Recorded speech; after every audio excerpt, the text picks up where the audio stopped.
and more and more, and still yet more, till we become worthy of union with you. And help us all to hold fast to Baba's daman till the very end. अवतार मेहर बाबा की जय, अवतार मेहर बाबा की जय, अवतार मेहर बाबा की जय। सभी को प्रेम पूर्वक जय बाबा। ब्लू बस टूर, ये सुंदर किताब हम लोग पढ़ रहे हैं। क्या करता है? It is already started. Please don't do anything. तो कल हमने देखा कि अभी ये सब लोग 3-4 दिन की यात्रा करके जयपुर पहुंचे हैं। और ये फोटो के बारे में संतोषी जी आपने पूछा, तो सबसे पहले इस फोटो के बारे में हम पढ़ेंगे। You wanted to do this? Wait.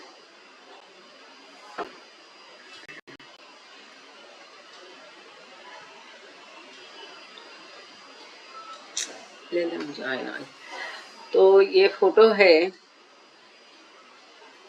जहाँ बाबा बहुत नाराज है ना। संतोषी जी कह रही थी कि उन्होंने पहले कभी ये फोटो देखी नहीं है, ये कई जगह आई हुई है तस्वीर। तो बाबा बहुत नाराज है, दुखी है, गुस्से में है ना। ये 3 भावनाएं यहाँ बाबा के चेहरे पर है। बाबा appearing to deliver a hot lecture as खोशद and Mehra stand by। तो महिलाओं को एक कड़क सुना रहे हैं बाबा, है ना। एक अच्छा खासा फायरिंग देके बाबा कुछ महिलाओं के ऊपर नाराज है। छोटी मोटी बातें चलती रहती थी जो बाबा को पसंद नहीं थी। तो यहाँ पर पीछे, बाबा के पीछे कमर पर हाथ रखकर खुर्शीद खड़ी है और मेहरा बाजू में है, आंखें बंद है मेहरा की, सुन रही है शांति से। तो ये इसी के बारे में, ये क्या घटना हुई, बाबा ने क्या बताया, क्या समझाया, ये पेज नंबर 526 पर है ये फोटो। तो इसी को यहाँ पर दिखा रहे हैं, इसी के बारे में हम पढ़ेंगे आगे।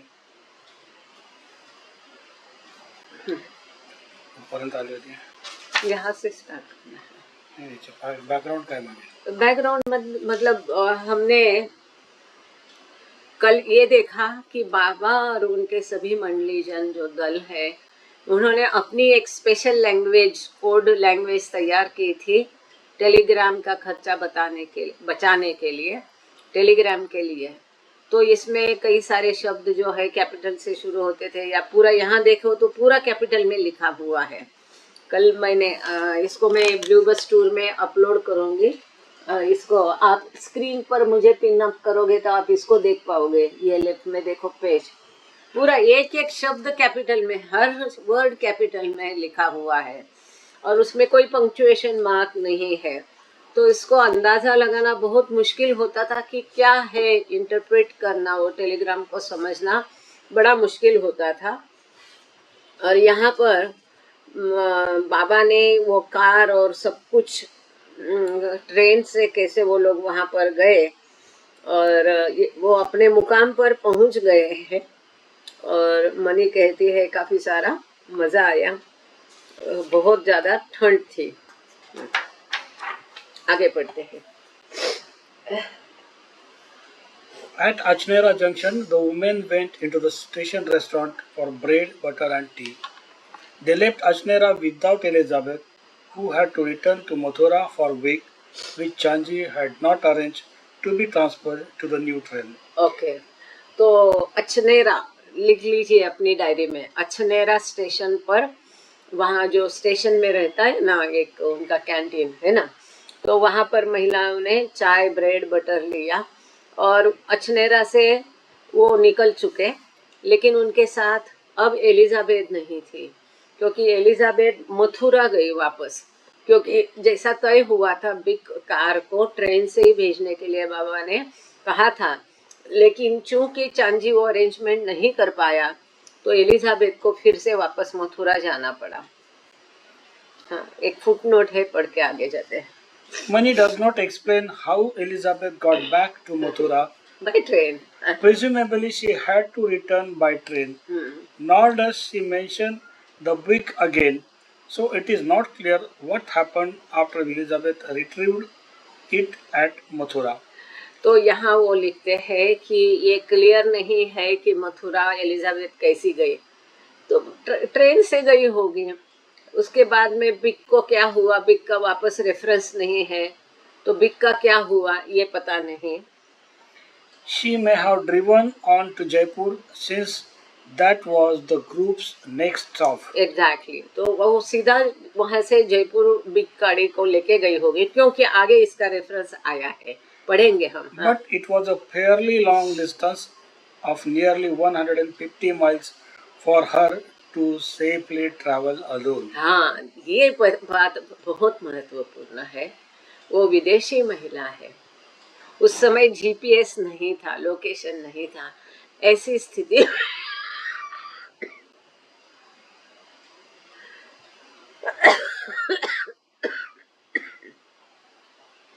ऐसे में अकेली महिला को उन दिनों, जैसे कि माहौल कैसा था कि मथुरा से लेके जयपुर अकेली, डकैतियां बहुत होती थी.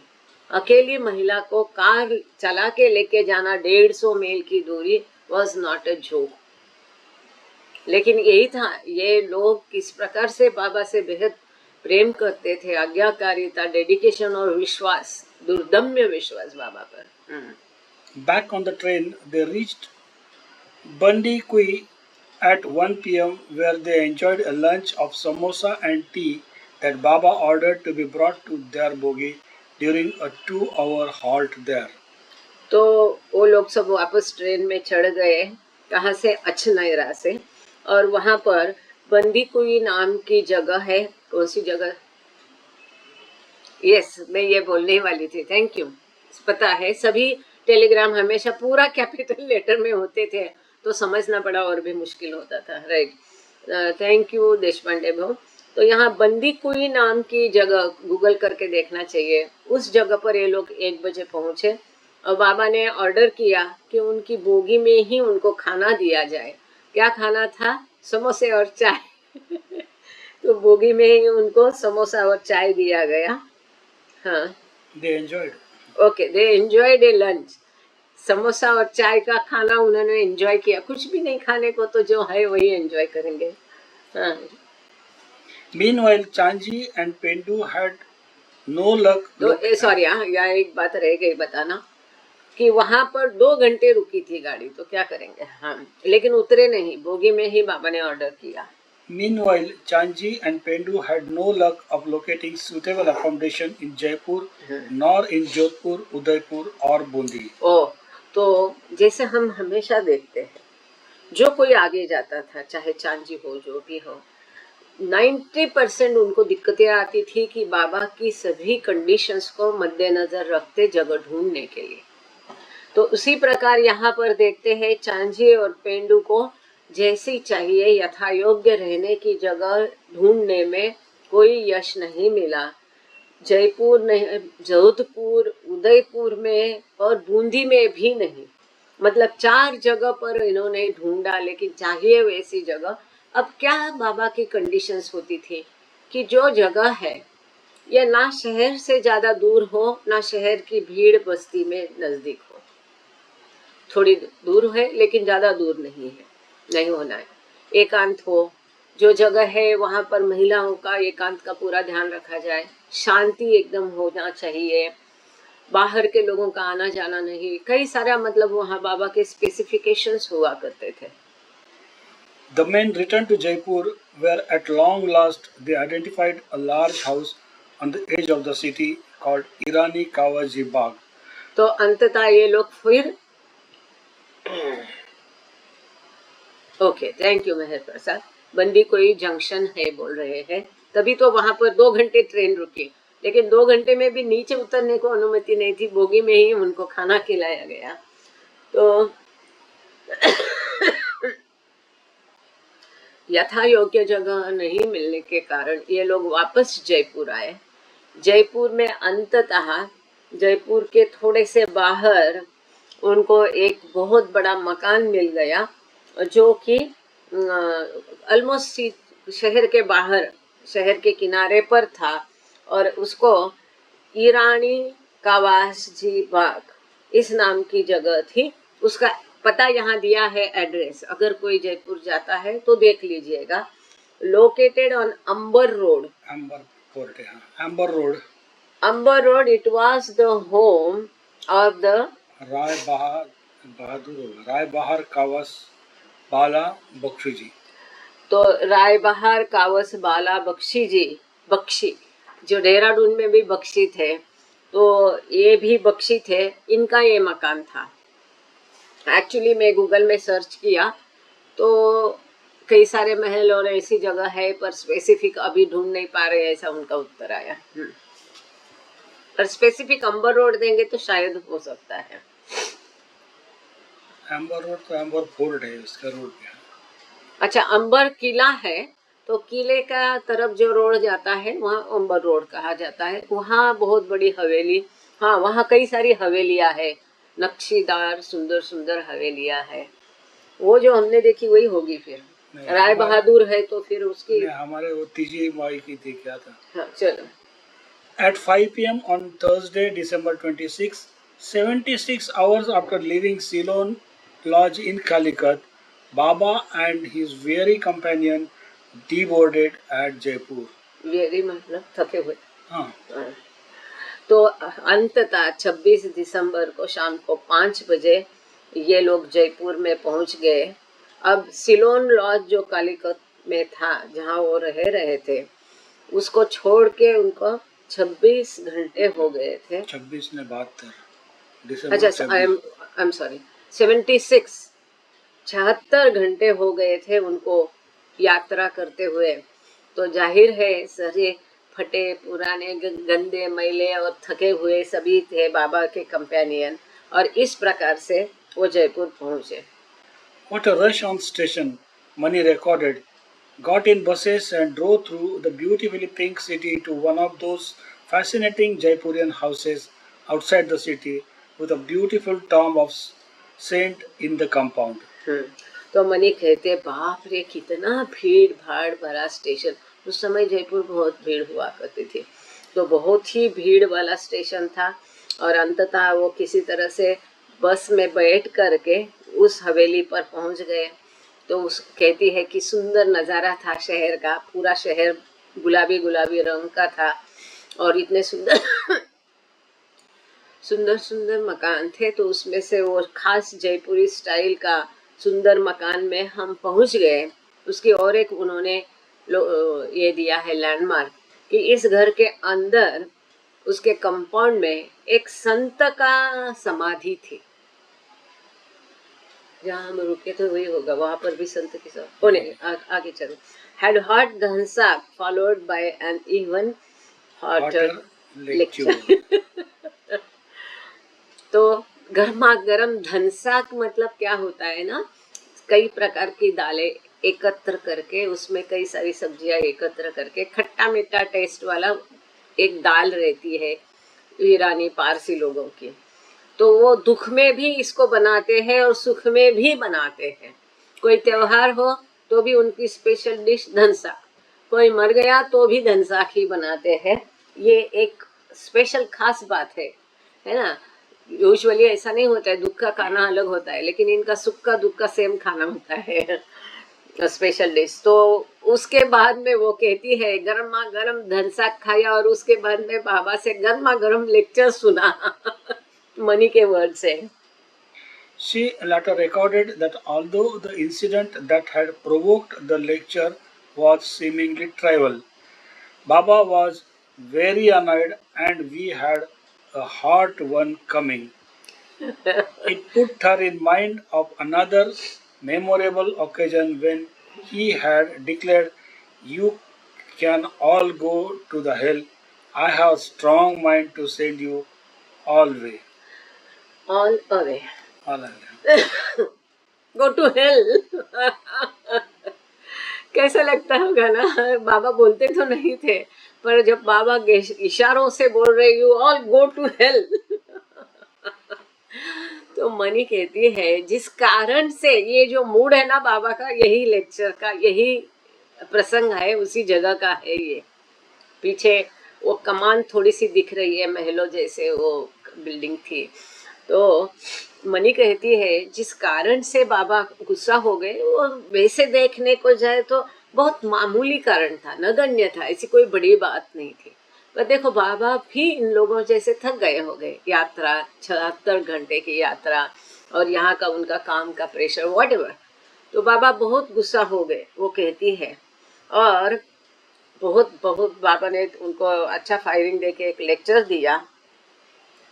और वो कहती है सबसे ध्यान रखने वाली बात उस लेक्चर की, मनी लिखती है कि बाबा ने कहा you all go to hell, कैसा कहेंगे इसको हिंदी में, जहन्नम में जाओ, तुम सब लोग जहन्नम में जाओ। और उसके बाद में बाबा कहते हैं कि अब मैंने मन बना लिया, एकदम मन बना लिया मैंने, मैं तुम सबको भेज दूंगा, अब मैं तंग आ गया तुम लोगों से, बाबा कह रहे हैं। Baba's party arrived at the bungalow by moonlight, and as it was too late to assign rooms, Baba instructed everyone to choose a place to roll out their bedding for the night. तो usually ये लोग जहाँ भी जाते थे, कौन कहाँ सोएगा ये बाबा तय करते थे। लेकिन चूंकि ये लोग देर से आए थे, थके मांदे थे, तो कई बार हम देखते कि रात के 12 बजे भी बाबा ने रूम अलॉट की है। लेकिन इस जगह पर वो कहती है कि हम चांद वो गया था, ऐसे समय में हम वहाँ पहुँच गए थे, काफ़ी देर हो चुकी थी। और फिर क्योंकि शहर के बाहर ये जगह थी, तो बाबा ने सबको बताया कि जैसा तुम्हारी मर्जी वहाँ सो जाओ, और बेडिंग निकालो और सो जाओ, अपना अपना बेड रोल निकालो और सो जाओ। The exhausted woman, who had been awake since 3 a.m., slept under the blankets at first opportunity. तो जाहिर है जैसे मौका मिला भी ना, ये लोग इतने थके मांदे थे, सवेरे 3 बजे से जग रहे थे, तो तुरंत फटाफट जहाँ जगह मिली वहाँ वो पसर गए अपने अपने ब्लैंकेट में घुस गए। मनी लिखती है But Margaret discovered a staircase leading up to a glassed-in room on the roof, where she laid out her bedding and fell asleep. तो ये मार्गारेट क्रॉस बड़ी चतुर थी, उसने देखा कि अरे सीढ़ियाँ ऊपर जा रही हैं, वो सीधा सीढ़ियों से ऊपर गई। ऊपर के जो टेरेस थे, उसके उस पर उन दिनों जैसा रहता था ना, सब जगह से कांच की नक्शीकारी रहती थी, तो ऐसे कांच से सजा हुआ ग्लास रूम ऊपर था। वहां पर अकेला अपना बिस्तर बिछा के वो मार्गारेट सो गई। अब आगे क्या हुआ? The following morning, she recalled waking repeatedly through that night, murmuring, "How wonderful to be alone." And she later observed, "I think that until that night, I had no realization of what a discipline it was never to be alone." तो पूरी रात वो नींद में बड़बड़ाती रही, है ना, नींद में बोलते हैं ना, मराठी में उसको कहते हैं बरड़ने, नींद में बोलने की आदत होती है। तो पूरी रात वो नींद में बड़बड़ाती रही, वाह अकेले ही रहना कितना अद्भुत है। तो वो कहती है सवेरे वो जब जग गई तो इसी शब्दों के साथ वो जग गई, नींद में से वो ऐसा बकबकाते हुए उठ गई, वाह अकेले होना कितना अद्भुत है। और तब वो कहती है कि मुझे महसूस हो गया, ये जो डिसिप्लिन बाबा ने शिस्त लगाई थी कि एक दूसरे के साथ सबकी जोड़ियां बाबा ने बना के रखी थी, कौन किसके साथ रहेगा, और जहाँ जिसका आपस में बनता नहीं उनको ही एक साथ रखते थे बाबा। जैसे कि मेहरा मनी को पसंद नहीं करती थी, कई लोगों को ये पता होगा, कईयों को नहीं पता होगा। तो मेहरा को मनी को ऐसी ड्यूटी दी थी कि 24 घंटे मेहरा के ऊपर नजर रखने की ड्यूटी मनी को दी थी। यहाँ तक कि वो अंदर अगर वॉशरूम टॉयलेट में भी मेहरा बैठती है तो उसके बाहर मनी को खड़ा होना पड़ता था। और कोई पुरुषों की आवाज उसके कान में नहीं जाए उसके लिए उसको वायलिन बजा के उसके बाहर खड़ा रहना पड़ता था। जस्ट इमेजिन वो किसको तकलीफ ज्यादा थी, मेहरा को ज्यादा थी कि मनी को ज्यादा थी, इसकी कल्पना आप सोचो थोड़ा। एनीवे तो बाबा ने सबको एक दूसरे के साथ, किसी को भी अकेले बाबा नहीं रखते थे। तो मार्गारेट कहती है वहाँ अकेले होना कितना अद्भुत है। अब मुझे वो जो आश्रम का नियम है कि अकेले कोई भी नहीं रहे, साथ में सब रहते थे, तो ये क्या शिस्त का नियम होगा, ये अभी मुझे वो उस रात मालूम पड़ा।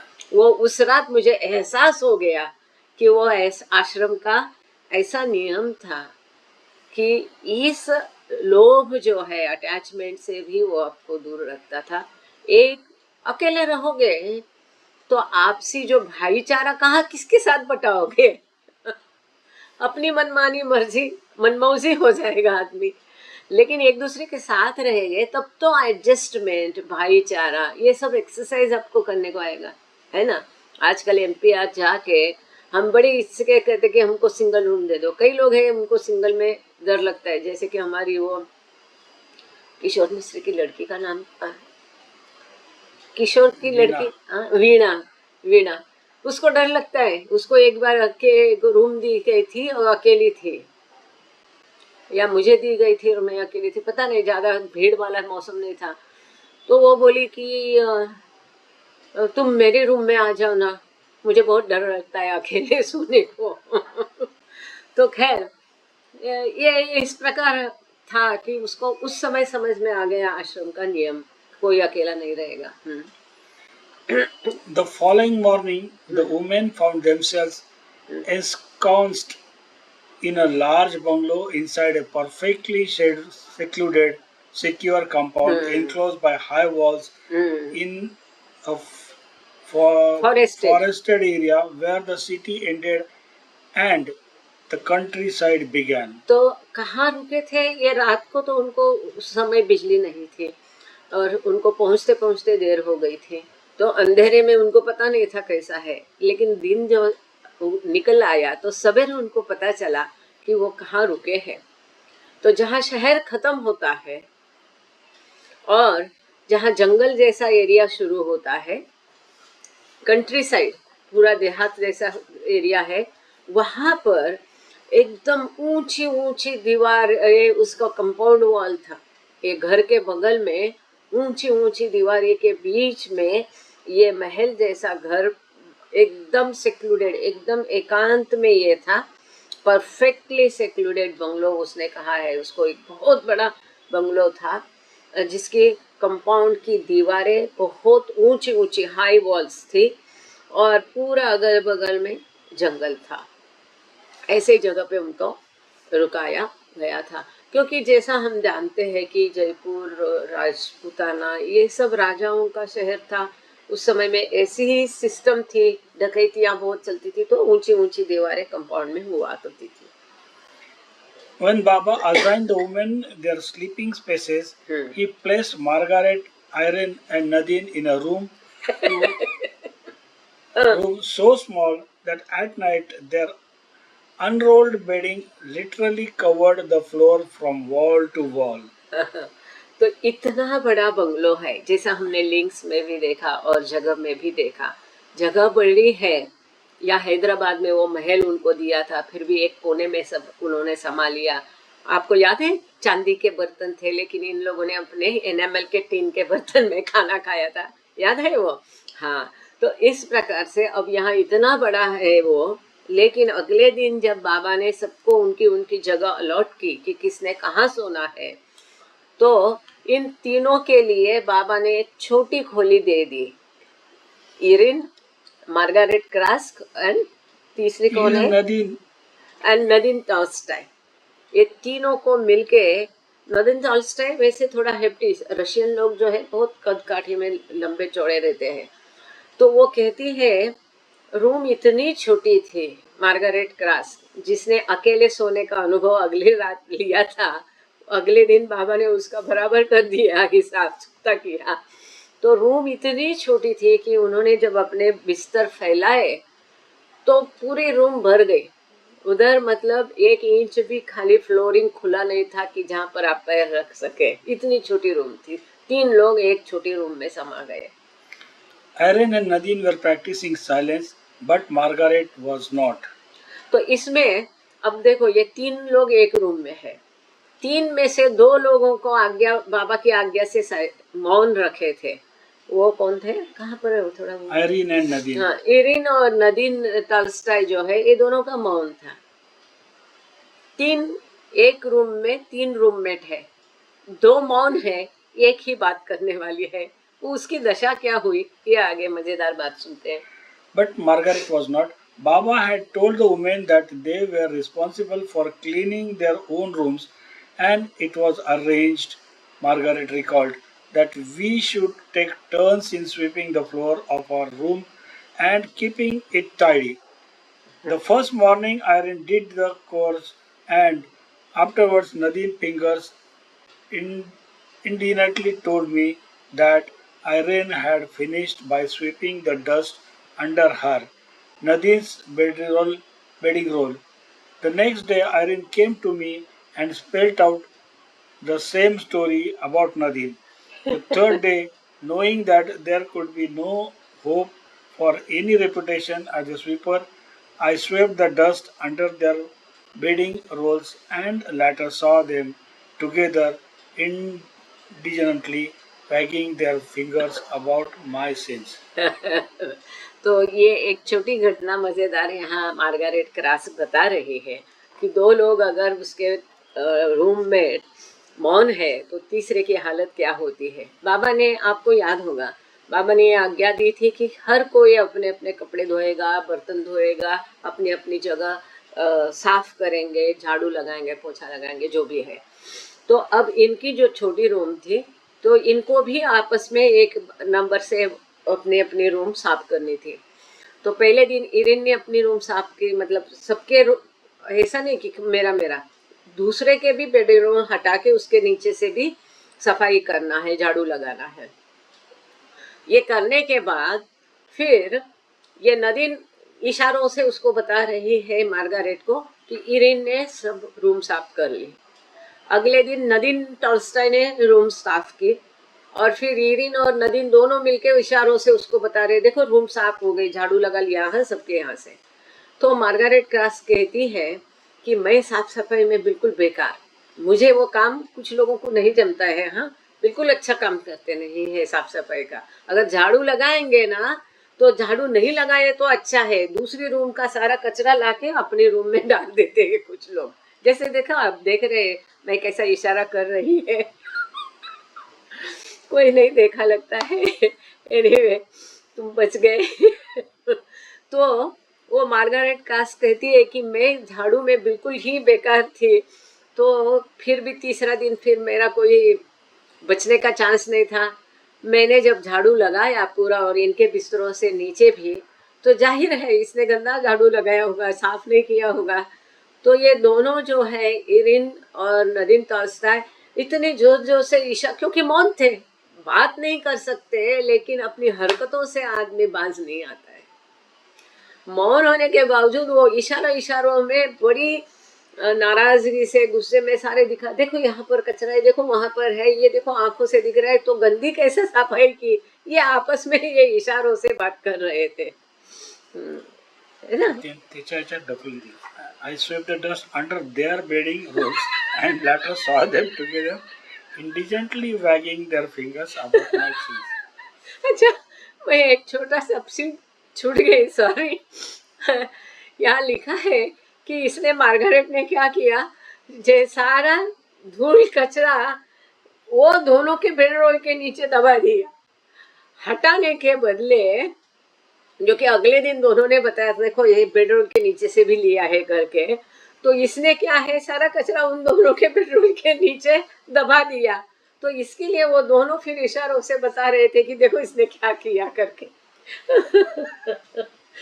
तुम्हारी बहन को भी मालूम है क्या?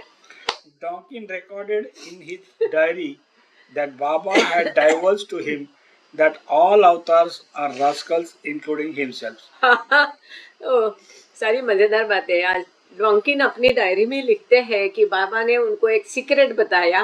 बाबा ने डॉन्किन को कहा सारे अवतार रास्कल्स होते हैं। रास्कल माने शैतान। रास्कल शैतान नहीं, हाँ, रास्कल बदमाश। बदमाश।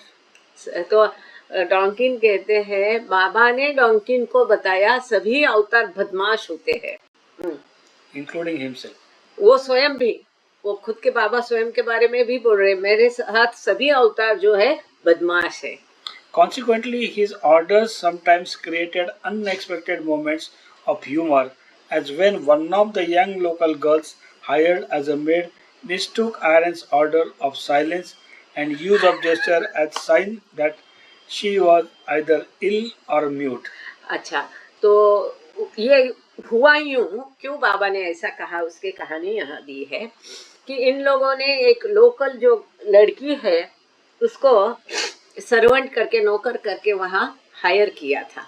उसका भाग्य देखो कितना, कौन लड़की कहाँ हो गई क्या पता। एनीवे, तो वो लड़की ने जब देखा कि एरिन बोल नहीं रही, वो जो नौकरानी आई थी लोकल स्थानीय, उसे लगा कि एरिन बोल नहीं सकते, इसकी वजह से या तो वो बीमार है या उसकी वाचा गई है। तो उसने क्या किया, उनकी स्थानीय जो झाड़ पाला का दवा होता है वो लेके आई वो अगले दिन एरिन को देने के लिए कि तुम ये खाओ। तो बाबा ये कह रहे थे डॉन्किन को ये मजेदार घटना के बाद कि सारे अवतार बदमाश होते हैं, उनकी आज्ञा ये ऐसी होती है कि जिस आज्ञा के कारण कभी कभी कैसी मजेदार स्थिति उत्पन्न होती है। आगे पढ़ो तो फिर मैं बोलूँ। Have I skipped something? Aaron, being in silence, could not offer an explanation. The girl was so distressed by Aaron's inability to speak that she bought some special herbs and prepared tea that she was convinced would restore Aaron's voice, and she was deeply disappointed when it failed to relieve Aaron's apparent ailment. तो उसने उसके लिए एक चाय भी बना दी, और फिर भी जब एरिन बोली नहीं तो वो बड़ी नाराज हो गई कि अरे इतना इसका जबरदस्त नुस्खा है, ऐसा होता है गांव के, तो वो भी काम नहीं किया। उसको विश्वास था कि मैं जो ये चाय दे रही उसको झाड़ फूल वाला दे रही हूँ दवा, इससे उसकी आवाज खुल जाएगी। और फिर भी क्योंकि एरिन तो बाबा के आज्ञा से मौन रखी थी। The abrupt change of climate from the humid tropical coast of Malabar to the cold, dry winter landscape of Rajasthan took its toll on the women who had spent their 3 days and nights in stuffy train compartments, and many of them came down with cough and colds soon after arriving. तो जैसा कि हम देखते हैं कि सिलोन में जो ये लोग थे तो वहाँ पर कैसा उष्ण कटिबंधीय प्रदेश है, गर्म वातावरण रहता था, एकदम ह्यूमिड रहता था, हुमस वाला रहता था। वहाँ से अब ये राजपूताना मतलब एकदम ड्राई सूखा होता है, बहुत ठंडा है। तो एक्सट्रीम चेंज, वातावरण हवामान में एकदम बदलाव इतना एक्सट्रीम था। और ऊपर से 3 दिन इतनी खचाखच भरी ट्रेन में ये लोगों ने समय बिताया, 3-4 दिन। इसकी वजह से महिलाओं की तबीयत बिगड़ गई। तो सबको जैसा मुझे अभी हुआ है, कफ, कोल्ड, ये सब हुआ सभी को। Fasting even on 2 meals a day further compromised their health. ऊपर से इन लोगों का उपवास भी था, तो खाना ठीक होगा तो सेहत अच्छी रहेगी, थोड़ा सा फाइट कर सकते जर्म्स को। लेकिन ये उपवास में थे तो और भी वो तबीयत पर असर हो गया, सभी बीमार हो गए। Everyone has gotten much thinner on the fast. Margaret observed in a letter, some of us look a bit haggard, I think. तो ये उपवास की वजह से सब दुबले पतले हो गए। तो मार्गारेट लिखती है कि कुछ तो हमारे में से एकदम जंगली टाइप लगने लगे, आदिवासी जैसे, हड्डी राजा। Kitty recorded that the women had grown so much thinner at Kandy that they were now making tucks in their skirts. तो किटी देवी लिखती है कि कैंडी में जो उपवास के कारण हम लोग इतने दुबले पतले हो गए कि कुछ लोगों को अपने स्कर्ट जो है उसको सिल के उसको टाइट करना पड़ा, धागे डालने पड़े। So, where we all are in Jaipur, a wonderful Rajput city, Tonkin recorded in his diary on December 31st, having just arrived in the blue bus. He तो and Nilu had been. एक minute, let me cover this. तो 31 दिसंबर को blue बस में डॉन्किन वहां पर, क्योंकि डॉन्किन और नीलू को ब्लू बस चला के लाने की आज्ञा बाबा ने दी थी, ये हमने देखा। अब उन्होंने कैसे चैलेंजेस को फेस किया ये हम देखेंगे। को 31 दिसंबर को ये लोग ब्लू बस चला के जयपुर पहुंच गए और डॉन्किन बहुत खुश हो गया जयपुर को देखे कि वो कितना अद्भुत सुंदर ये राजपूत का शहर है, वो कहता है। He and Nilu had been so plagued with punctures that he had repaired one of the tires by stuffing an old blanket into it because there was no money to replace it.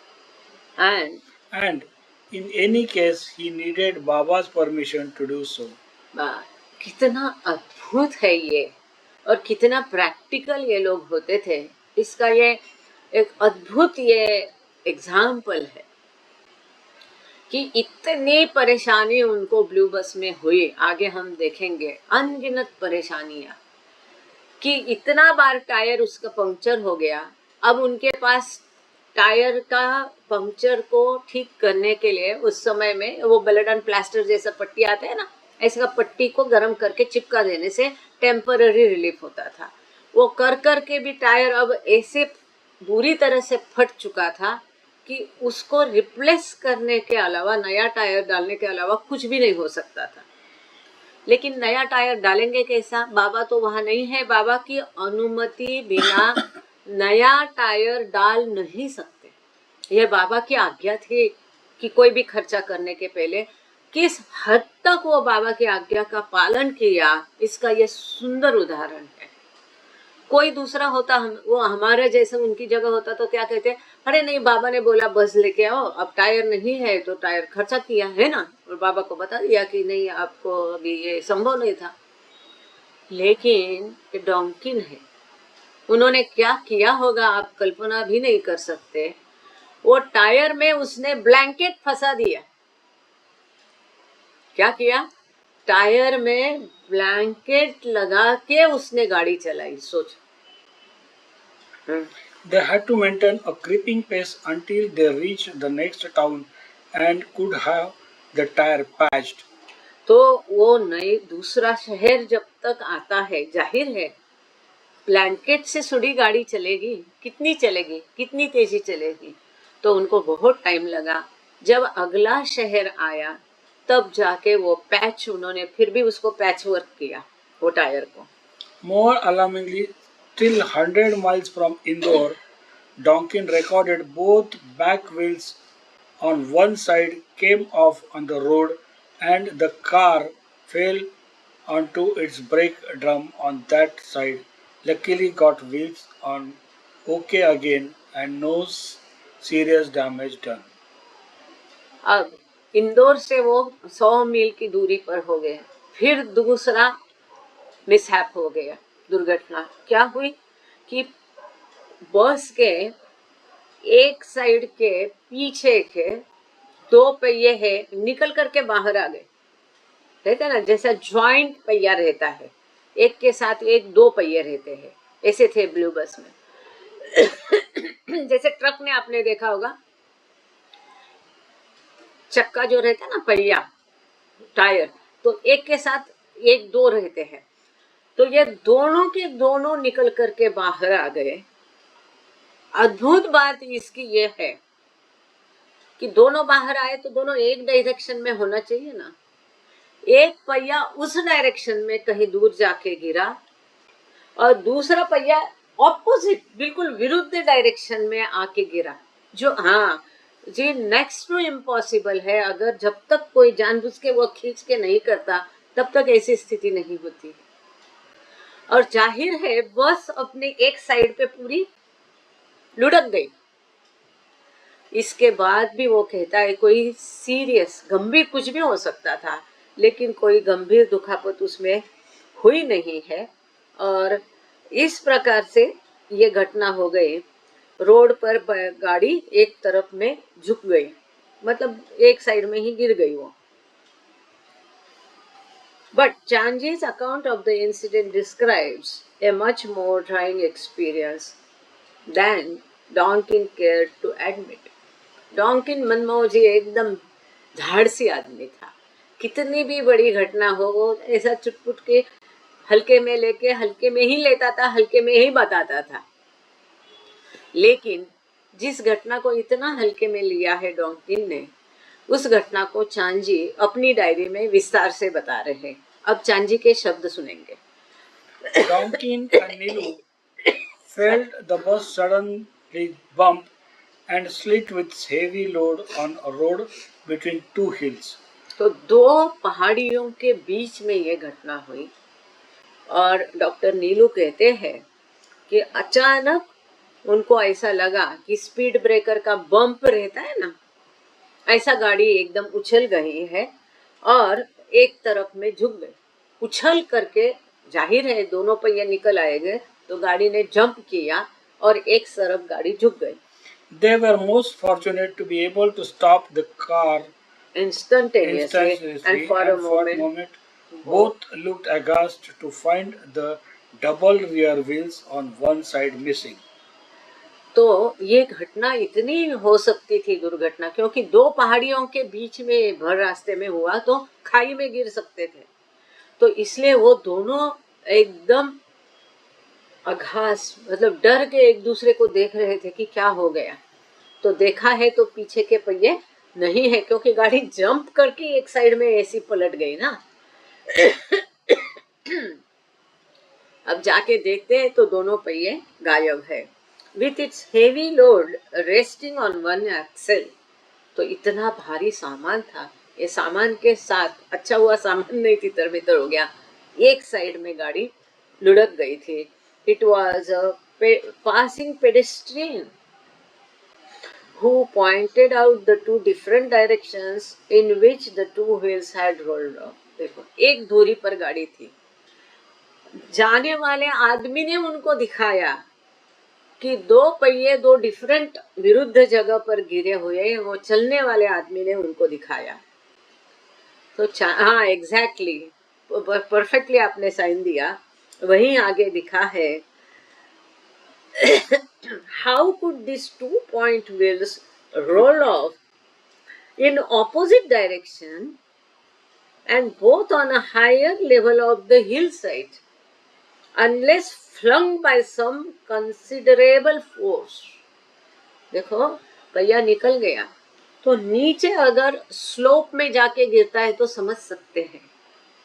ये कहते हैं कि किसी ने बहुत बड़ा बल लगा के जब तक उसको खींच के दो डायरेक्शन में नहीं फेंके, ये घटना हो नहीं सकती थी। वो जाके कहाँ गया? चढ़ाव में पहिया था, ये पहाड़ी के चढ़ाव में पहिया था और दोनों विरुद्ध दिशा में थे। कोई अगर बलपूर्वक निकाल करके उनको फेंकेगा नहीं, तब तक ये हालात नहीं होंगे। तो इनको भी ये अचरज हुआ कि ये कैसा संभव है। अच्छा बताया भी किसने? ऐसी जगह कि वहां कोई आने की संभावना नहीं थी, चलते रास्ते में चलते हुए आदमी ने उनको वो दिखाया। There was then the question of fitting the wheels on, but how could that be possible without nuts or bolts, only one of which could be traced after a search of a distance of about half a mile?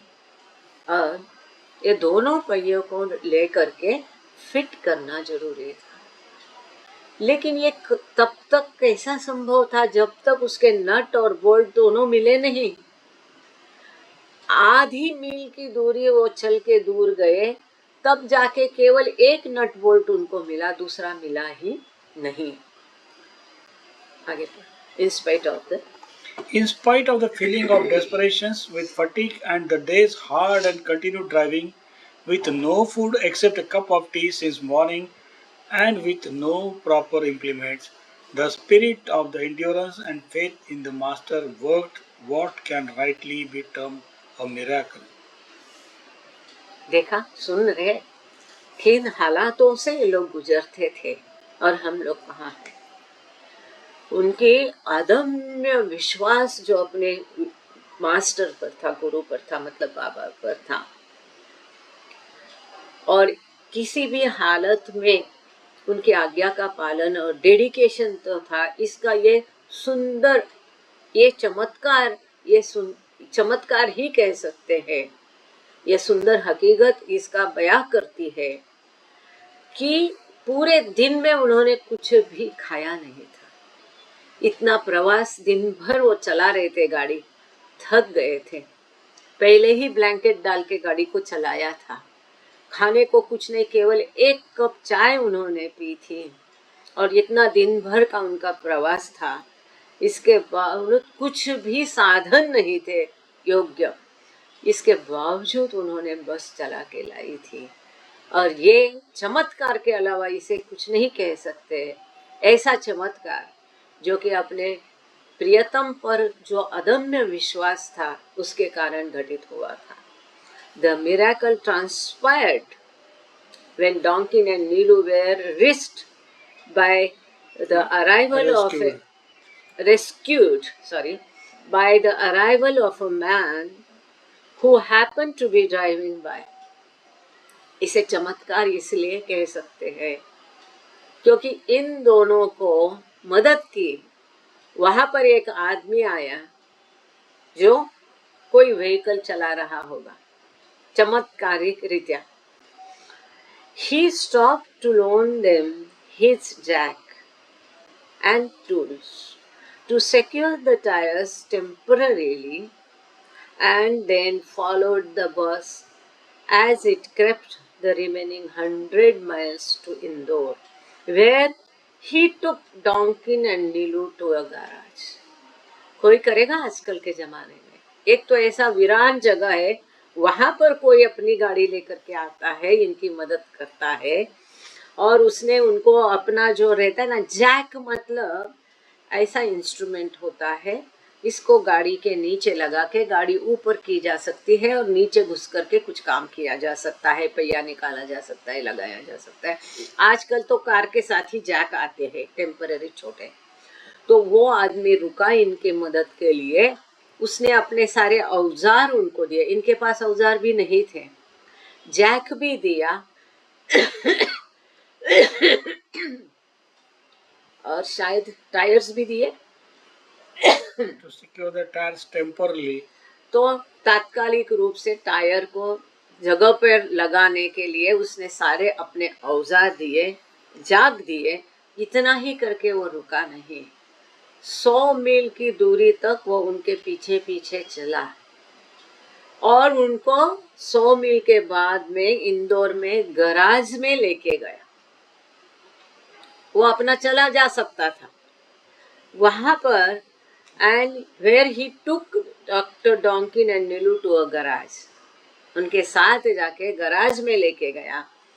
Afterwards he invited them to stay at his home overnight while the vehicle was being repaired, and there his worldly old mother fed them a hot meal. इतना ही करके वो आदमी रुका नहीं।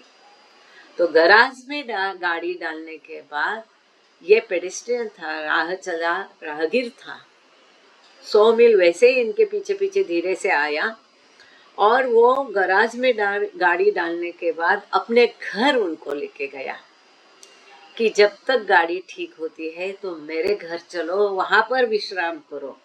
वहां जाने के पश्चात उसकी बूढ़ी माँ ने उनको गरम गरम खाना बना के खिलाया। ये क्या है?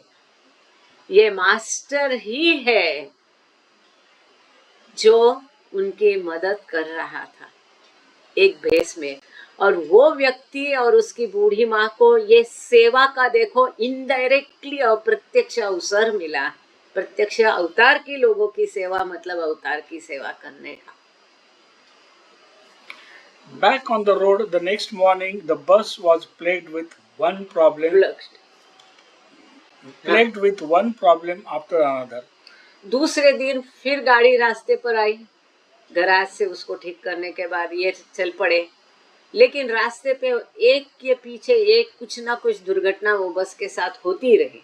The hood latch broke, two sparklers had to be replaced, the radiator sprang, a leak, the dynamo generator expired, बाप रे, and the fan belt broke, and the springs at last gave away, and what a hard time they both had, Chanji recorded. कहते में हम थक गए हैं, कहते में ये बताने में हम थक गए, लेकिन देखो उन्होंने कितनी अनगिनत तकलीफें झेली है, और दोनों डॉक्टर हैं। हाँ, अगले दिन जब रास्ते में गाड़ी निकली तो एक के पीछे अनगिनत दिक्कतें आई। वो क्या क्या हुआ, हुड यानी हुड म्हणजे वो ऐसा खोल देखेंगे, हुड म्हणजे संपूर्ण हेच आहे. Hood latch broke. Hood latch क्या होता है, मैंने आई एम सॉरी, किसी को पता है तो लिख दीजिए। हुड लैच ब्रोक, कोई लैच था, ओ हुड था, बस ये करना भूल गए यहाँ पर। ओ एनीवे, तो वो हुड लैच टूट गया। जो स्पार्किंग प्लग होता है ना, मतलब जब गाड़ी इग्नाइट करते हैं, मतलब क्या, गाड़ी जब स्टार्ट करते हैं तो वहाँ स्पार्क होता है ना, मतलब जैसा हम काढ़े पिटी जलाते हैं तो स्पार्किंग से ऊर्जा होती है, अग्नि जलता है। तो ऐसा गाड़ी कैसे स्टार्ट होती है, कोई भी गाड़ी हो, 4 व्हीलर हो, 2 हो, इग्नाइट होती है, मतलब वहाँ स्पार्क होता है ना, ऊर्जा निर्माण होती है घर्षण से।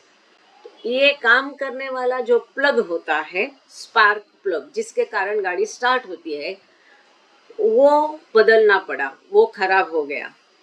रेडिएटर होता है जिसके जरिए पानी ठंडा कर, गाड़ी ठंडा करती है, जो रेडिएटर के कारण गर्म गाड़ी को ठंडा रखने का काम करता है। अंदर फैन होते हैं जो गाड़ी को ठंडा रखेंगे तो इंजन गाड़ी का बराबर ठंडा रह के काम करता है। तो ये रेडिएटर जो है, नहीं उसमें पानी होता है, तो इसमें लीकेज हो गया, तो पानी बह जाएगा तो गाड़ी ठंडी नहीं होगी, इंजन गर्म होगा। माथे पे हाथ लगा दिया, बिल्कुल सही। द डायनोमो जनरेटर एक्सपायर्ड, जो इग्नाइट होता, latch is a latch of cover, हाँ वही तो, वो मडगार्ड का कवर ना, बराबर। तो वो मडगार्ड बार बार उछल के वो आंखों के सामने आएगा तो गाड़ी नहीं चला सकते हैं। जो इग्नाइट करता है, डायनामो जनरेटर एक्सपायर्ड, मतलब इग्नाइट होना ही उसका बंद हो गया, वो भी काम दम तोड़ दिया। द फैन बेल्ट ब्रोक, वो फैन चलता है तो फैन को गाड़ी के साथ बनाए रखने के लिए एक बेल्ट होता है, अपना भी टूटा था इसलिए उसको मुझे पता है अच्छे से। ये बेल्ट अगर टूट जाएगा तो फैन चलेगा नहीं, कभी भी अचानक बिना वजह गाड़ी बंद हो जाती है। वो फैन का बेल्ट भी टूट गया। And the springs at last give way, जो स्प्रिंग्स होती है वो भी दम तोड़ दी। मतलब correct, thank you Rajesh Pandey कि आगे इंजन पर जो ढक्कन होता है जिसको हम कहते हैं ना, वो हुड, पीछे का मडगार्ड, आगे का हुड, वो खोलते हैं इंजन देखने को, वो पार्ट उसका लैच टूट गया, वो टूट गया तो वो बंद नहीं होगा, तो गाड़ी के आगे वो खड़ा रहेगा तो ड्राइवर को कुछ दिखाई नहीं देगा, चला नहीं पाए। कितनी दिक्कतें हैं, और सभी महत्वपूर्ण, जिससे गाड़ी बंद पड़ सकती है, आगे चल नहीं सकती है, इतनी दिक्कतों का उनको सामना करना पड़ा जो महत्वपूर्ण सारी है।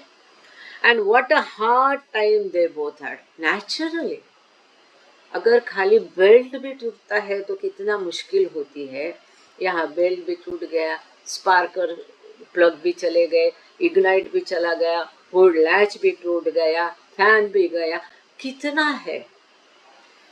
तो कितनी मुश्किलें इन दोनों ने, बहुत खराब समय उनको फेस करना पड़ा, डॉक्टर डॉन्किन और डॉक्टर डॉन को, डॉन्किन और नीलू को। तो चांजी इसके बारे में अपनी डायरी में लिखते हैं, चांजी के शब्द पढ़ेंगे। And what a hard time they had both, Chanji recorded. On rough, dusty Indian roads with 9 days continuous driving under most trying conditions, वो भारत के ऐसे रास्ते जो मिट्टी के रास्ते थे, खराब रास्ते, पथरीले रास्ते, इसमें 9 दिन लगातार ऐसी हालत में ये ऐसी गाड़ी चला रहे हैं। both were on the list of those who had been observing fast during this year of the master's seclusion, taking only one meal a day. और दोनों का भी हम भूले नहीं, वो जो खास लिस्ट बाबा ने सूची तैयार की थी कि जो साल भर उपवास करके बाबा के कार्य में मदद देने वाले में ये दोनों का नाम था उस सूची में, डॉक्टर नीलू और डॉक्टर डंकिन। कहने की बात है दोनों भी उपवास कर रहे थे और 9 दिन की इतनी मुश्किलें भरी यात्रा ओनली दे कैन डू। बाप रे, ये सामान्य मनुष्य का काम नहीं है। But mostly during the journey, at the end of the day, when they arrived for a night halt, as previously timed, they hardly found food worth eating. तो देखो, उपवास में एक ही बात शाम को खाना था, लेकिन आम तौर पर जब इतनी थकान भरी यात्रा करके जब वो मुकाम पर कहीं पहुंचते थे, इतना देर हो गई होती, वो एक खाना भी उनको नसीब नहीं होता था। Filthy clothes, face and body all covered and besmeared with tons of dust barred their entrance into any decent hotel or dark bungalow, and they had at times to pass their nights in very uncomfortable places, which were the only ones they found available.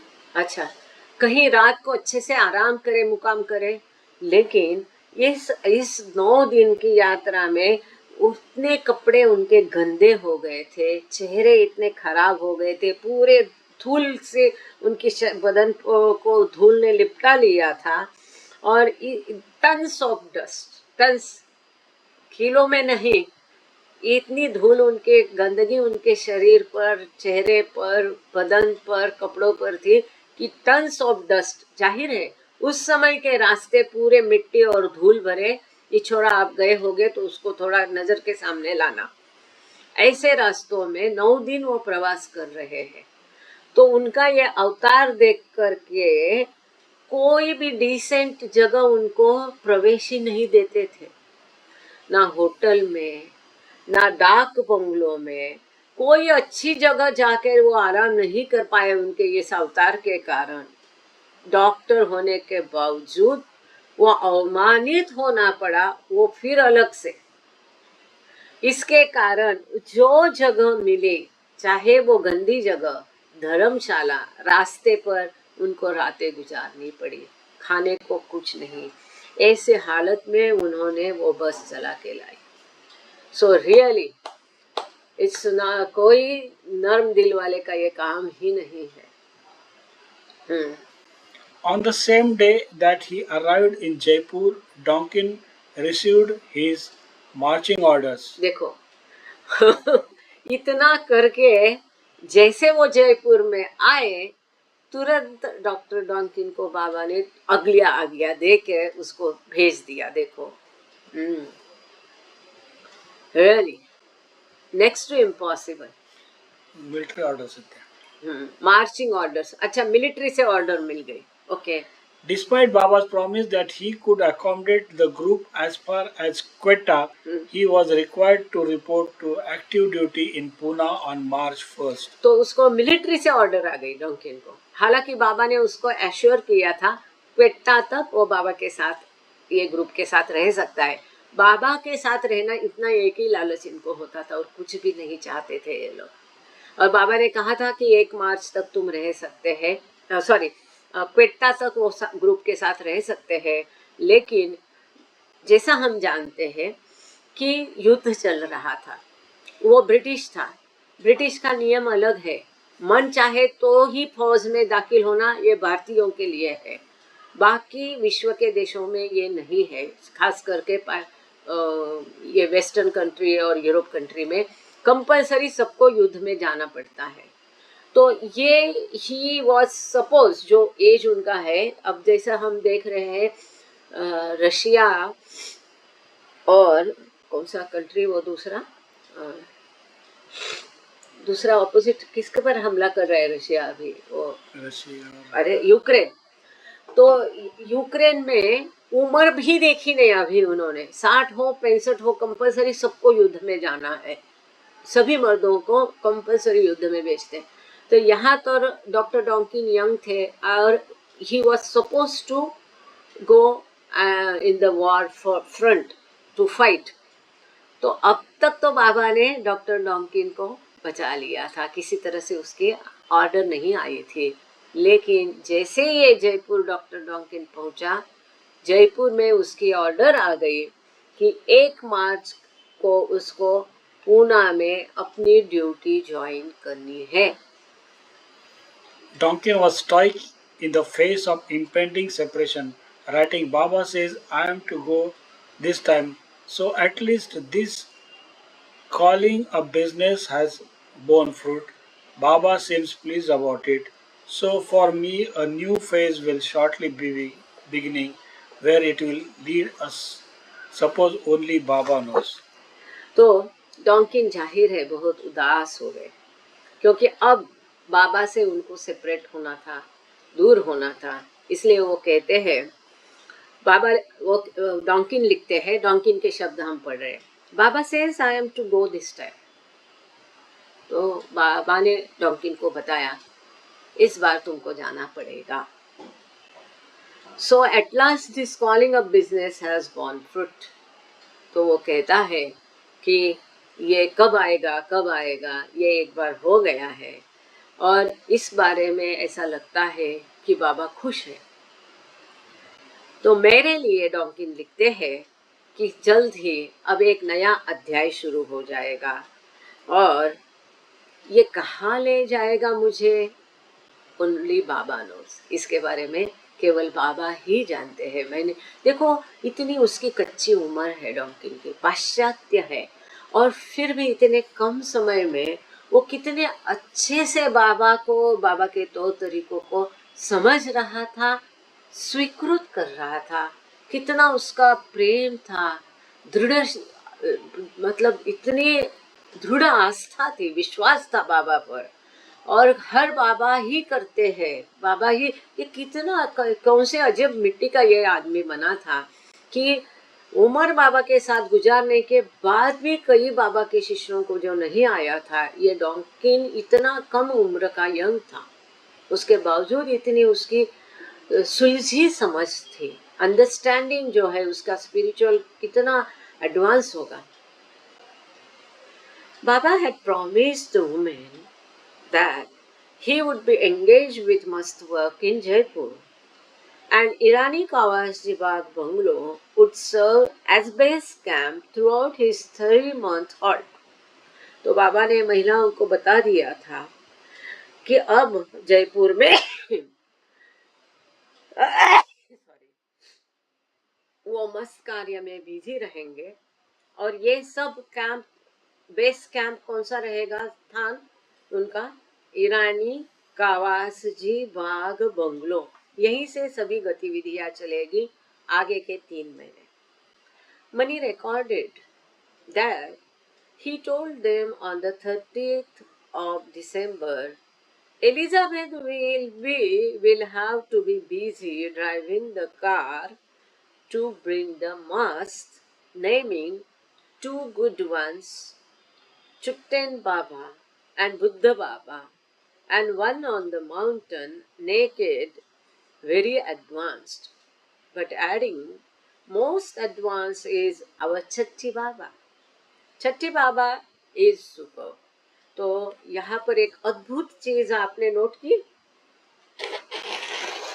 Sorry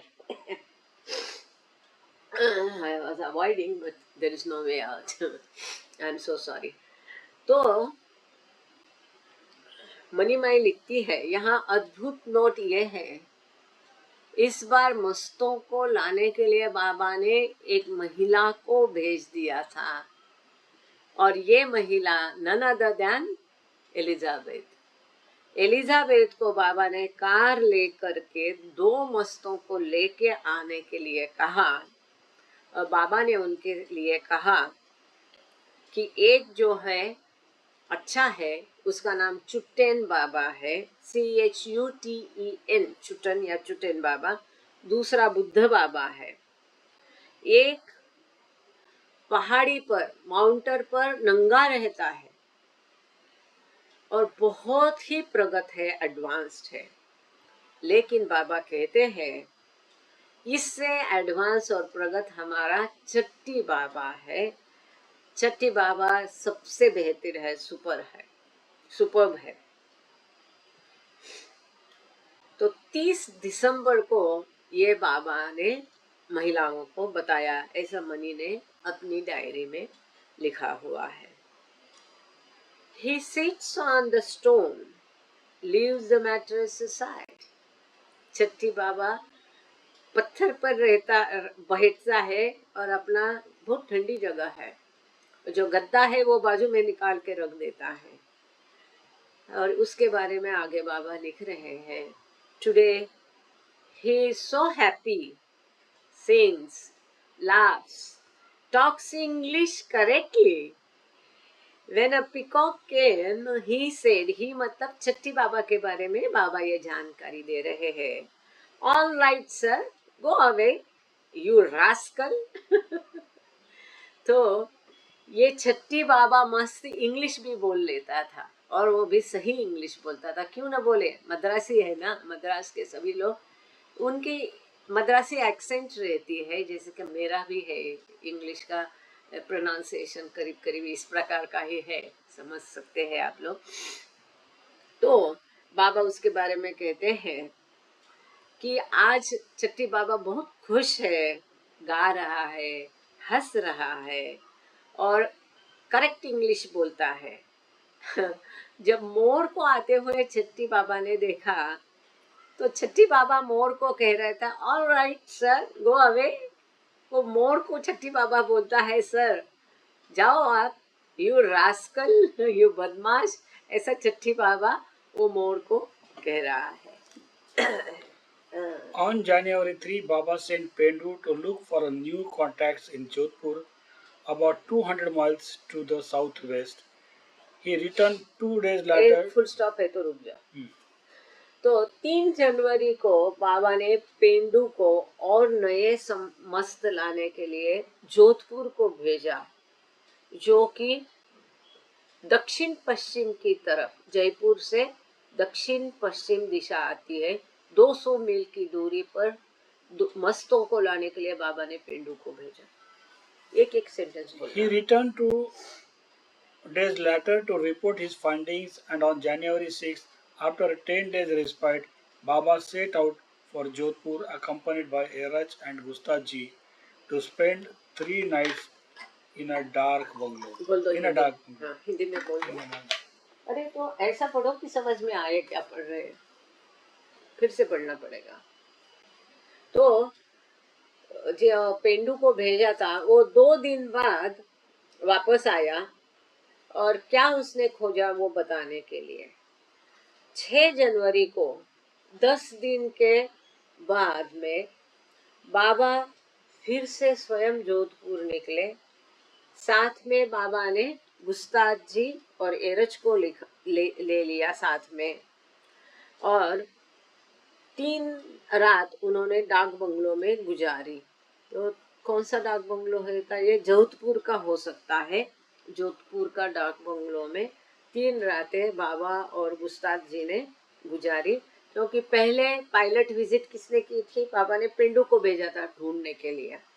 उसने जो जो मिला वो आके बाबा को बताया। फिर बाबा गुस्ताद जी और एरज को लेके साथ में गए Jodhpur. One of the masks Pendu had identified was under the protection of the military barracks, where his seat was located. And when a sentry spied Baba working with the mosque, he became so agitated that Baba directed Eraj and Gustaji to tip into bracket read bribe him liberally. तो जो मस्त पेंडू ने खोजे थे, इनमें से एक जो मस्त था, ये मिलिट्री बैरक्स में था। इसको मिलिट्री का प्रोटेक्शन था, क्योंकि उसकी जगह वहां पर थी। अब सीट वॉज देयर, इसका अर्थ आपको समझने के लिए मैं बता दूं। आप सभी को ताजुद्दीन बाबा पता है ना? नागपुर के ताजुद्दीन बाबा किसको पता नहीं है? सभी को पता है। तो नागपुर के ताजुद्दीन बाबा का सीट या जगह कहाँ थी, आपको मालूम है? पागल खाने में। क्यों? क्योंकि लोग इनको इतना हैरान करते थे, आ करके ये ताजुद्दीन बाबा को लोग मिलते थे, अपनी समस्याएं बताते थे, कुछ ना कुछ मांगते थे। तो ताजुद्दीन बाबा ने ऐसा नाटक किया कि पकड़ करके, उस समय में ब्रिटिश राज था, उन्होंने उनको पागल खाने भेज दिया। और ताजुद्दीन बाबा को वहाँ अच्छा लगता था अकेलापन के कारण, लेकिन वहाँ पर भी लोग भीड़ जमाए रखते थे। तो पागल खाने में उनका एक अलग से जगह बनाई है, आज भी आप वहाँ पर जाके दर्शन कर सकते हैं। तो इस प्रकार से ये मस्त का सीट जो स्थान था वो मिलिट्री एरिया में था। और जब उनके एक मिलिट्री के फौजी ने देखा कि बाबा मस्त के साथ कुछ काम कर रहे हैं, और वो तो चिढ़ गया। तो बाबा को कोई भी दखल अंदाजी उनके मस्त कार्य में बाधा पसंद नहीं थी। चाहे जो भी करना पड़े, वो बिना दिक्कत कार्य पूरा हो जाना चाहिए। इसलिए बाबा ने बैदुल और एरज को बताया कि उसको सेट करो, मतलब उसको थोड़ा अच्छे से पैसा देके उसको थोड़ा हटा दो, ताकि बाबा बिना बाधा अपना कार्य मस्त के साथ पूरा कर सके। Nanga Sadhu had the curious habit of hiding his face behind his hands and peering out from between his fingers. But he did look directly at Baba, who later explained, when he, matlab the mast, started on the spiritual path, he did not want to see the world at all. अब दूसरा मस्त जो है नंगा बाबा, इसके बारे में जानकारी यहाँ दी है।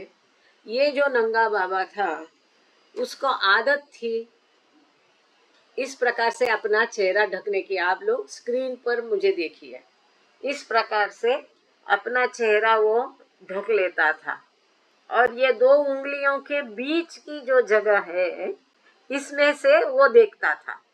जैसा मैं अभी आप लोगों को देख रही, सुरेखा ताई ने दिया है, प्रतिभा ने दिया है, हाँ, और इंदु दीदी ने दिया है। तो मेरा चेहरा तो ढका है, लेकिन मैं देख रही दो उंगलियों से बीच के देखने की नंगा बाबा की। वो खुद नंगा होता था, लेकिन चेहरा ढक लेता था, और ढके हुए चेहरे से उंगलियों के बीच से वो देखता था।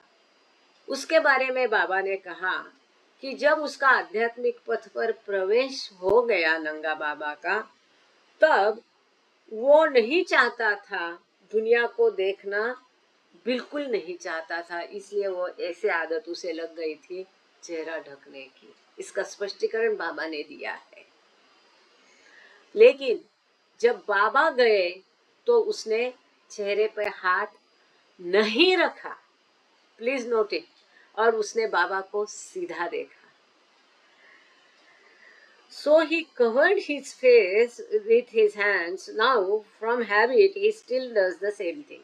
तो जब आध्यात्मिक मार्ग पर उसने प्रवेश किया, वो दुनिया को नहीं देखना चाहता था, इसलिए वो चेहरा ढकता था। यही उसकी आदत अभी भी बरकरार है। जबकि वो प्रगत हो गया, फिर भी उसकी वो आदत है। यूजुअली जिस दशा में कोई होता है, वही आदत उसकी आगे बरकरार रहती है। लेकिन बाबा को उसने सीधा देख लिया।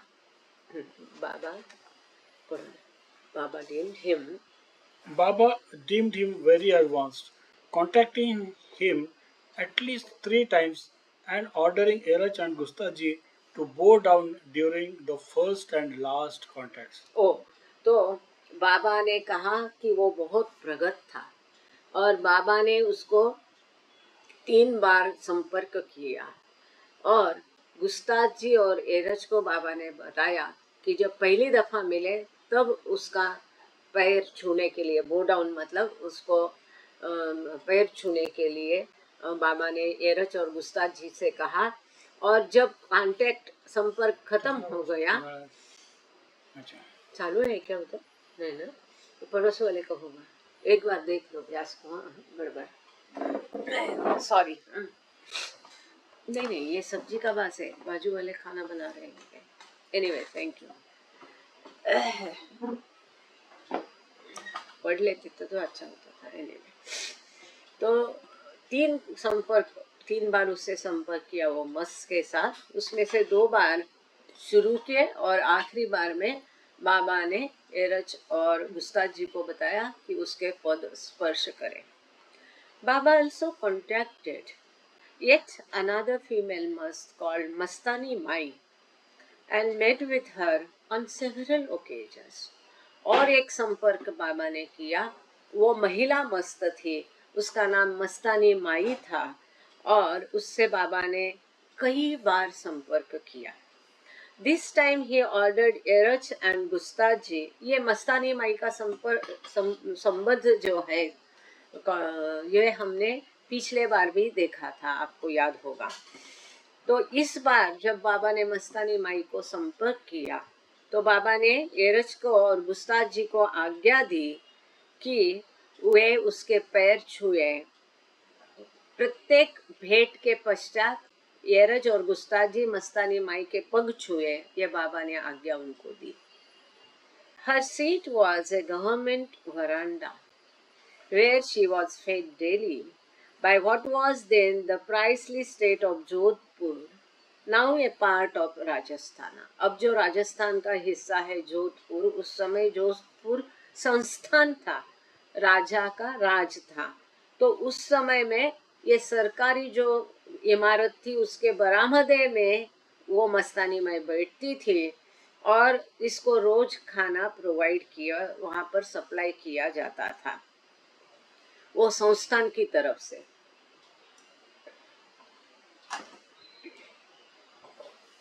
She was a very high Mastani revered throughout Rajputana, but most specially by women who had been unable to bear children, and she could be found on her veranda surrounded by coins and other gifts that had been offered to her by women desperate to conceive a child. तो ये मस्तानी माई जो है, ये ज्यादातर बरामदे में बैठी हुई, उसके अगल बगल में सारे सिक्के पड़े हैं, उसको भेंट लाई हुई फल और बाकी गिफ्ट की चीजें इसके अगल बगल में पड़ी है। ऐसे ये मस्तानी माई होती थी, बैठी हुई होती थी और पूरा राजपुताना उसका आदर करता था, पूरा स्टेट। यूजुअली हम क्या देते हैं, जिस जगह पर मस्त है उसके अगल बगल के लोग उसको मानते हैं, लेकिन मस्तानी माई को पूरा राजपुताना आदर करता था, पूजनीय थी वो पूरे राजपुताना के लिए। खास करके महिलाओं द्वारा उसे ज्यादा पूजा जाता था। उसमें भी वो महिलाएं जिनको अपत्य प्राप्ति नहीं हो रही है, ऐसी महिलाएं उसको ज्यादा पूजती थी अपत्य प्राप्ति की इच्छा से। She is not conscious of the body, Baba later observed, covered with rags, mouth dirty, flies hovering, wound on her leg which is swollen. तो मस्तानी माई का फोटो आप लोगों ने देखा होगा, फिल्म भी है बाबा की, करीब करीब अर्धनग्न अवस्था में वो दिखाई देती है। तो ये मस्तानी माई अपने शरीर के बारे में बिल्कुल अचेत थी, उसको शरीर का अपने भान नहीं था। बाबा लिखते हैं कि फटे पुराने कपड़े कहाँ वहाँ उसके शरीर में होते थे, उसका मुख पूरा गंदा था, सारी मक्खियाँ उसके इर्द गिर्द मंडराती थी, उसका पैर बहुत सूजा था और उस पर जख्म थी उसके पैर पर और वो जख्म पर मक्खियां मंडराती थी। रिच डिवोटीज, बाबा ये स्वयं वर्णन कर रहे हैं मस्तानी माई का। Rich devotees come and give her food and clothes. She leaves it all by her side and gives it all to the poor. तो धनिक लोग हैं जो उसको मिलने आते थे, उसको अच्छा खाना देते थे, अच्छे कपड़े पहनने देते थे, वो उसके इर्द गिर्द पड़े रहते थे, उसका वो उपयोग नहीं करती थी, लेकिन गरीबों में उसको वो बांट देती थी। बाबा रिटर्न, ये वर्णन बाबा ने स्वयं किया है मस्तानी माई का। Baba return to Jaipur at noon on the 8th। तो 3 दिन बाबा जोधपुर के डाक बंगलों में रुके थे, अपनी डायरी में नोट डाउन करिए। 3 दिन के पश्चात बाबा जयपुर 8 तारीख को बाबा दोपहर को जयपुर वापस लौटे। Mani said that when he met with the woman, he gave a delightful imitation of the must, who peeped through his fingers. तो जब बाबा लौटे तो बाबा ने महिलाओं को बाबा पूरी हकीकतें बताते थे, और बाबा ने वो जो नंगा बाबा का ये जो था कि अपना चेहरा ढक के उंगलियों के बीच में देखने का मजेदार ये जो है नकल बाबा ने नंगा बाबा की महिलाओं को करके दिखाई। नंगा बाबा की नकल की बाबा ने महिलाओं को दिखाया, जो बहुत डिलाइटफुल था, आह्लाददायी था। बाबा ने अपना चेहरा ढक करके अपनी उंगलियों से बाबा ने महिलाओं को देखा। He also spoke to them of a tiger must, said to live in the jungle, cavorting with the great cats. Cavorting का क्या अर्थ है पालवे? Cavorting, CAVORTING, गांगड़े सर भी है, बता सकते हैं cavorting।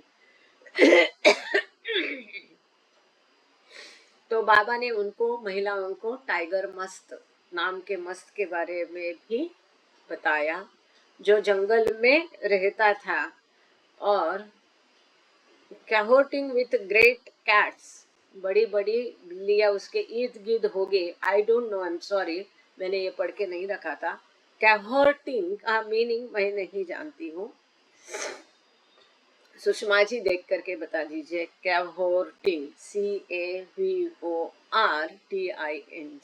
With the great cats, जो बड़ी बड़ी बिल्लियों के साथ रहता होगा, पता नहीं, ये टाइगर मस्त उसका नाम था। What chaos prevails in the whole world? बाबा, ये बाबा कह रहे हैं, हम गुफ्तगू पता नहीं, एनीवे मेहर प्रसाद ने गुफ्तगू शब्द, देखो एक शब्द डिक्शनरी में देखना है तो वहाँ उसका सुयोग्य जो हमें हमारे काम का है वो मीनिंग ढूंढना पड़ता है। CAVORTING, गुफ्तगू लिखा है ये लोगों ने, और भी शब्द कई सारे अर्थ होंगे, उसमें से परफेक्ट जो है उसको चुन लीजिए। विद द ग्रेट कैट्स, बड़ी बड़ी बिल्लियों के साथ वो बात करता होगा, शायद वो टाइगर मस्त, ये भी हो सकता है, कोई पता नहीं। अब बाबा के शब्द हम पढ़ेंगे। बाबा स्वयं कह रहे हैं, What chaos prevails in the whole world? Here we don't realize the mystery. उछलना है, कूदना है। हाँ, ये सही है सुषमा जी, थैंक यू। तो ये टाइगर मस्त है, बड़ी बड़ी बिल्लियों के साथ उछल कूद करता था, ठीक है, thank you. Still thanks Meher Prasad and Sushma ji. तो बाबा कह रहे हैं ये पूरे संसार में कितना गड़बड़ी मची है, परंतु इसका रहस्य हम यहाँ बैठ के समझ नहीं सकते हैं, अनुभव नहीं कर सकते हैं। आगे बाबा कहते हैं, बाबा continued, When Margaret has a toothache, she says, damn the word and its quarrels. I have a toothache. For her toothache, Margaret wishes the whole world to go to hell, but why not for me? तो बाबा कहते हैं यदि Margaret को दांत में दर्द होता है तो वह मार्गारेट कहती है कि ये संसार का पूरा झगड़ा जाने दो जहन्नम में, मुझे दांत में दर्द हो रहा है, मैं अपने दांत के दर्द के बारे में व्यथित हूँ। For her to take Margaret wishes, Margaret कहती है, उसकी इच्छा है पूरा संसार जाने दो जहन्नम में, मुझे ही दांत का दर्द क्यों? तो उसको संसार की हड़बड़ी गड़बड़ी से कोई लेना देना नहीं, उसका सर दर्द है, उसका दांत का दर्द, उसके लिए वो महत्वपूर्ण है। क्रिएट सच एन एक for me that your ego is uprooted, नहीं क्यों ऐसा दांत दर्द दिया है कि मेरा पूरा अहम चकनाचूर हो जाए। Baba then made an extraordinary declaration, इसके पश्चात बाबा ने एक असामान्य अद्भुत घोषणा की। वो क्या थी? बिफोर आई स्पीक, बाबा कहते हैं, I have to contact 75% of the must in the world. I have already contacted 70%. Now only 5% remains. तो बाबा कहते हैं, ये आपने कभी किसी ने सुना था क्या? बताइए अगर सुना होगा तो यहाँ एक महत्वपूर्ण घोषणा बाबा ने की जो कि सही में असाधारण है। बाबा कहते हैं मैं बोलना शुरू करने के पहले मुझे कम से कम 75% मस्तों को संपर्क करना पड़ेगा। अब तक मैंने 70% मस्तों को संपर्क किया है, 5% मस्त संपर्क करना अभी भी बाकी है, उसके पश्चात मैं अपना मौन खोलूंगा। 1940 की आखिरी है दिसंबर में या जनवरी 1941 में बाबा ने घोषणा की कि उन्होंने 70% मस्तों को संपर्क किया था। वहाँ मार्गारेट को दांत दर्द है। आज यहाँ हमारी सुषमा जी को पता नहीं क्यों शायद इतना तेज सरदर्द है, शायद ठंड भी बहुत है वहाँ दिल्ली में, और सुषमा जी को शायद सरदर्द है। थोड़ी कॉफी पी लो मजेदार या चाय पी लो अच्छे से स्ट्रॉन्ग सुषमा जी, ताकि आपका सर दर्द कम हो जाए। The following day, January 9, Baba dictated a message now known as the 7 realities of Meher Baba's teaching. This is very important.